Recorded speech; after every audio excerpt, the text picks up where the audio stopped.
What if the dream Kody Brown sold to the world?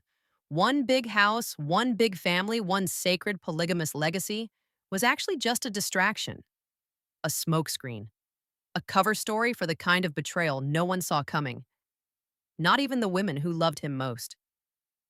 Hey everyone, I'm Aliva, and welcome back to TLC's Sister Wives Secret, where we break down the untold truth behind the headlines.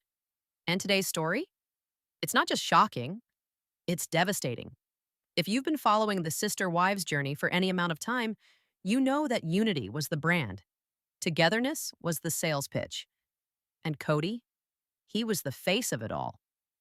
He painted this picture for the public: four wives, one sprawling family compound on Coyote Pass, and a shared future built on faith, trust, and love. We saw it on our screens, season after season. Kody preaching connection, Kody pushing the idea of one big house, a single home where all the wives and kids would live in harmony. A radical idea, he said, for a radical kind of love. But behind that camera ready smile was a man quietly laying the foundation for something else entirely. A plan that had nothing to do with unity and everything to do with control and escape. In this episode, we're pulling back the curtain, because what Janelle, Christine, and Meri recently discovered has changed everything. It's not just hurtful, it's eye-opening. And once you see it, you can't unsee it. Before we dive deep, make sure to subscribe, because this story is going to unfold like a puzzle, one emotional piece at a time. And I want to hear from you. Drop your thoughts in the comments as we go. Do you think Kody ever truly wanted unity? Or was it always about building a future for one? Because what happens next is the unraveling of a lie years in the making. It started with a box of paperwork. Nothing dramatic, no cameras, no producers, just Janelle, alone in her home, trying to make sense of the wreckage left behind. She was sorting through financial records, old receipts, legal docs, shared account statements, trying to find some closure after the collapse of her relationship with Kody. But then she saw it. A flag note from an outside accountant she had hired to comb through what was supposed to be family property. One parcel, one lot, unreported, undisclosed. Valuation, $500,000. Owner, Kody W. Brown. No mention of Janelle. No mention of Christine. Not even Robin. And that's when everything began to unravel. Hey everyone, Aliva here. Welcome back to TLC's Sister Wives Secret. If you're just joining us, hit that subscribe button, because things are about to get messy. Janelle wasn't just confused, she was stunned. She'd been one of the loudest voices defending Coyote Pass. She believed in the dream. She even moved into an RV, in the heat, the dust, and the silence, just to stay close to the land while others pulled away. She sacrificed. She believed. She stayed loyal. But this one lot? It wasn't part of the four-way split they'd all agreed on. It was tucked away, filed under a separate LLC no one recognized. No mention in any of the shared disclosures. It was hidden. She flipped through folder after folder, and the story began to take shape. The lot had been quietly funded over time. Small transfers here and there, $5,000, $10,000, even $15,000 at a time. And where were those funds coming from? Some of them allegedly were traced back to a shared Brown family LLC, one that was supposed to have been dissolved. That night, Janelle picked up the phone. She called Christine. Her voice? Tight, trembling, furious. "I think he's been hiding land," she said, "and I think we've been paying for it." Christine's response? Just 3 words. "Send me everything." And Janelle did. Every document, every scan, every shady folder.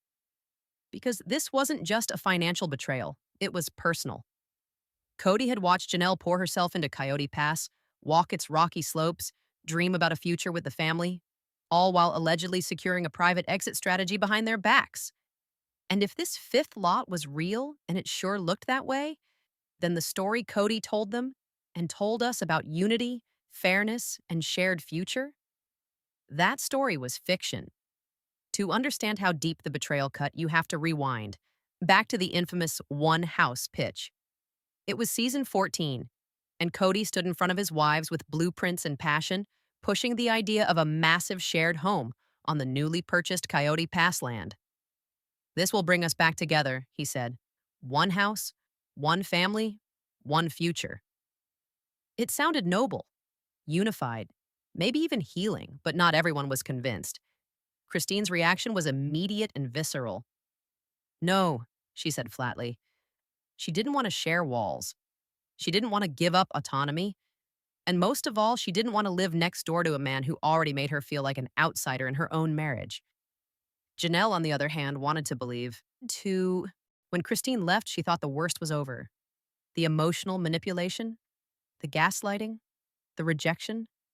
But it wasn't until she got a copy of the land deed filings, months after the divorce, that she saw something that made her stomach drop.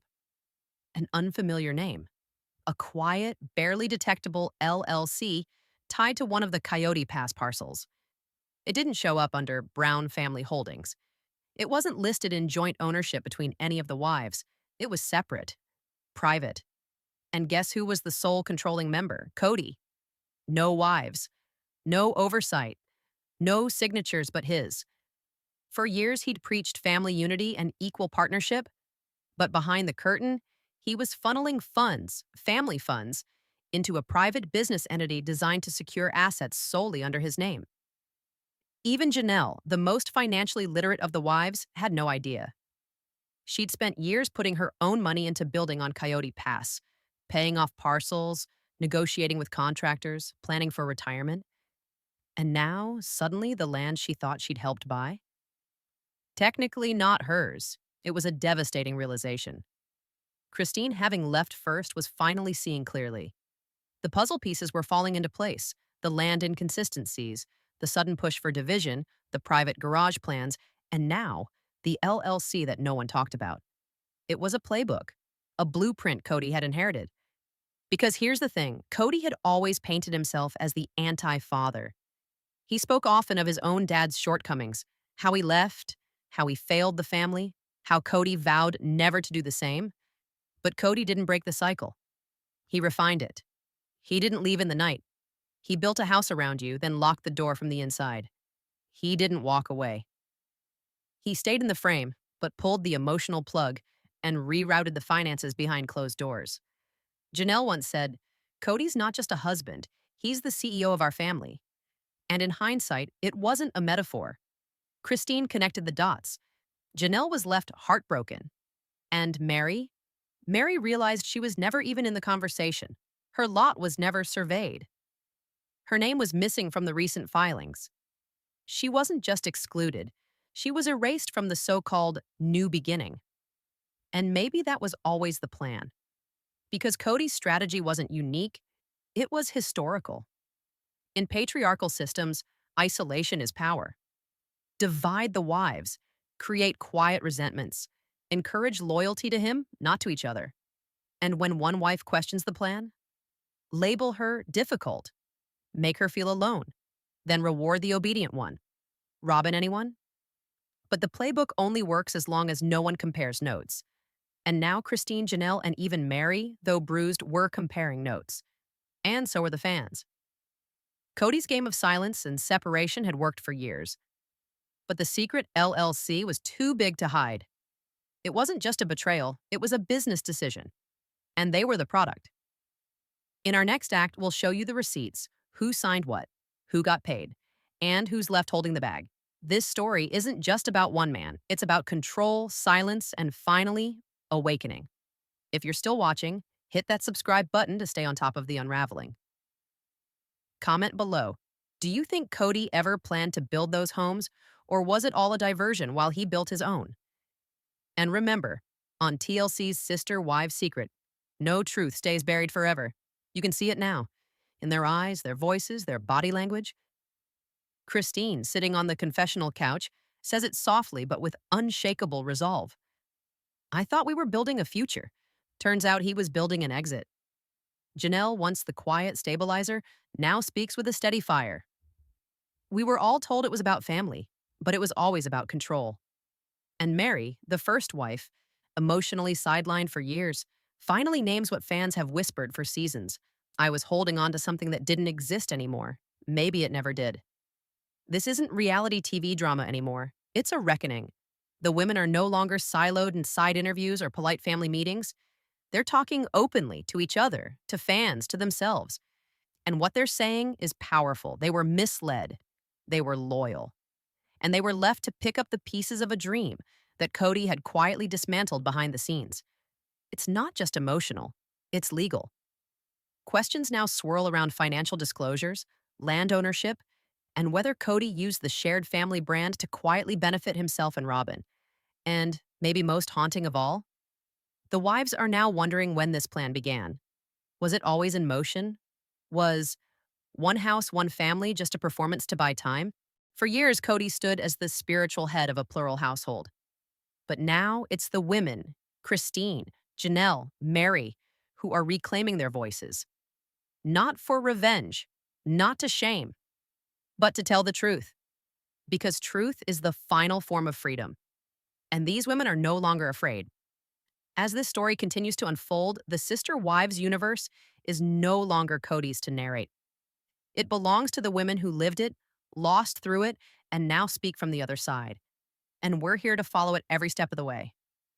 I'm Olivia, and this is TLC's Sister Wives Secret, your source for the stories that weren't supposed to come out. So now we ask you, oh, you believe Kody planned this all along? Was the unity ever real? Or was it always a stepping stone to his own solo future? Drop your thoughts in the comments. Let's talk about it. And don't forget to subscribe, like, and share this with anyone still trying to untangle the truth behind the Coyote Pass puzzle. The family may be fractured, but the truth, it's finally whole.